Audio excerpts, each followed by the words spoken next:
Hello friend, this is Paritosh और आप देख रहे हैं आई स्पीक अबाउट मनी। आज का सवाल है जो मुझसे यूज़र ने पूछे हैं, आप भी पूछ सकते हो नीचे कमेंट करके कि पारितोष मेरे पास कार लोन है और इस कार लोन को मुझे जल्दी से जल्दी ख़त्म करना है, तो मैं इसको कैसे प्लान करूं, मैं किस तरीके से इन्वेस्टमेंट करूं म्यूचुअल फंड्स में ताकि मेरा कार लोन जल्दी से जल्दी मैं ख़त्म कर सकूं। हालांकि देखो, मैं डिस्करेज करता हूं कि आप कार लोन लेने की जगह, क्योंकि ये बेसिकली कार लोन में आप एक डेप्रिसिएटिंग एसेट है, बट फिर भी अगर आपने कार लोन लिया हुआ है तो आप इसके लिए कैसे प्लान कर सकते हो ताकि आप अपना लोन जल्दी से जल्दी ख़त्म कर सको। इसको करने के लिए मतलब बेसिकली मान के चलिए कि 7 साल का मेरा लोन पीरियड है और मैं चाहता हूं कि 2-3 साल में मेरा लोन कंप्लीट हो जाए, या कम से कम मैं इतना अमाउंट यूटिलाइज कर लूँ कि मेरा लोन का जो बर्डन है वो कम से कम हो। तो इसको करने के लिए आप 2 तरीके से अप्रोच कर सकते हो, 2 कैटेगरीज में जा सकते हो आप इन्वेस्टमेंट करने के लिए। कि मान लीजिए मेरे पास जो भी सरप्लस पैसा आता है वो मैं इन्वेस्ट करूं।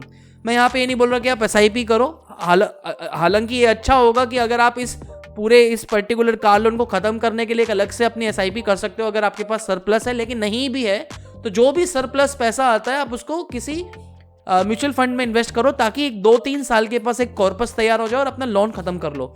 तो इसके लिए आप 2 तरीके से प्लान कर सकते हो। एक तो सबसे सिंपल है, क्योंकि जब 7 साल की बात कर रहे हो और आपको कार लोन 2-3 साल में खत्म करना है तो यहाँ पे हम ज़्यादा रिस्क तो ले नहीं सकते इक्विटी का। तो इसलिए इस समय आपके पास ऑप्शन आता है इक्विटी एग्रेसिव हाइब्रिड कैटेगरी का, जहाँ पे 60 to 70% का इक्विटी का कॉन्ट्रीब्यूशन मिल जाता है, डेट का कॉन्ट्रीब्यूशन मिल जाता है, बाकी रिमेनिंग तो आपके पास जब भी जितना भी कॉर्पस आता है या बोनस का पैसा आया साल भर में, तो आप वो पैसा एग्रेसिव हाइब्रिड कैटेगरी में डाल दीजिए, जहाँ पे इक्विटी का बेनिफिट भी मिल जाएगा ग्रोथ का और आपको कैपिटल भी प्रोटेक्टेड रहेगी 30-40% को कि डेट में कंपोनेंट होगा।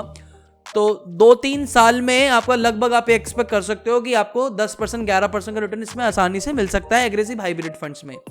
अगर आपको एग्रेसिव हाइब्रिड फंड में जाना ही नहीं है, रिस्क इतना नहीं लेना 2-3 साल का अगर समय में 3 साल मान के चलो, तो दूसरा जो कैटेगरी है वो आप देख सकते हो इक्विटी सेविंग फंड्स।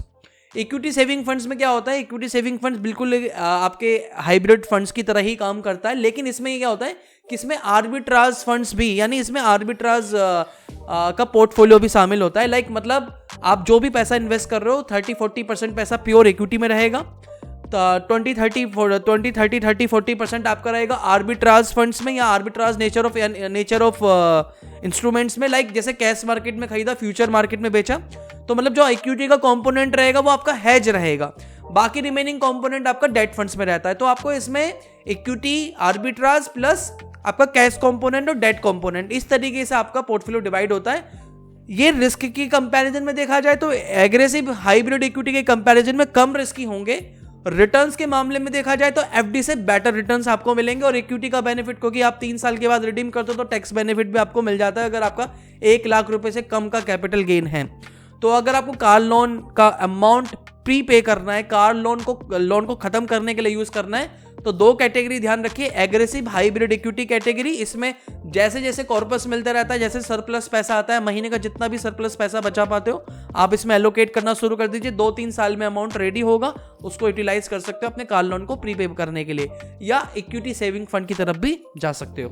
अगर ये एडवाइस अच्छी लगे, वीडियो में लाइक का बटन लाइक जरूर कीजिएगा, चैनल सब्सक्राइब कीजिएगा, और अगर आपके भी मन में कोई सवाल है जो पूछना चाहते हो नीचे कमेंट करके जरूर पूछेगा। हमारे ब्लॉग्स को भी पढ़ सकते हो, ब्लॉग का लिंक भी डिस्क्रिप्शन में। हम मिलते हैं फिर नई वीडियो में, तब तक के लिए धन्यवाद।